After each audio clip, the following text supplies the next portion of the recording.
Niat melerai perkelahian, anggota polisi malah dikeroyok gerombolan geng motor.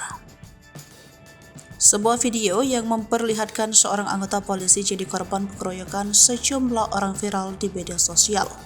Aksi pengeroyokan terhadap anggota polisi itu terjadi di Jalan Raya Pancoran, Serang, Kabupaten Bandung pada Kamis 21 Desember 2023. Aksi pengeroyokan yang dilakukan sejumlah geng motor terhadap anggota polisi itu kemudian direkam oleh warga yang lewat. Dan kini rekaman itu viral dan beredar di media sosial, salah satunya Instagram. Dalam keterangan unggahan itu disebutkan bahwa pengeroyokan tersebut terjadi saat polisi berniat hendak melerai tawuran. Gerombolan motor GBR tawuran niat melerai polisi tersebut malah dikeroyok. Lokasi Balinda Jalan Raya Pancoran, Serang sekitar RM Panyaukan, isi narasi dalam keterangan unggahan itu.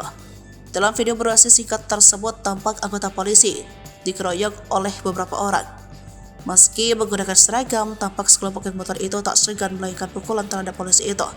Terlihat polisi itu didorong hingga mengenai pagar bambu kebun milik warga. Tampak polisi tersebut menerima sejumlah pukulan dari geng motor tersebut. Tak cukup sampai di situ, polisi itu juga didorong hingga terjatuh di atas aspal. Meski sudah terjatuh, sekelompok geng motor itu terus melakukan aksinya memukul dan menendang polisi tersebut. Bahkan salah seorang warga sipil yang berada di lokasi kejadian turut jadi sasaran amukan geng motor tersebut. Dalam keterangan unggahan itu, 3 pelaku pengeroyokan tersebut sudah diamankan oleh pihak kepolisian.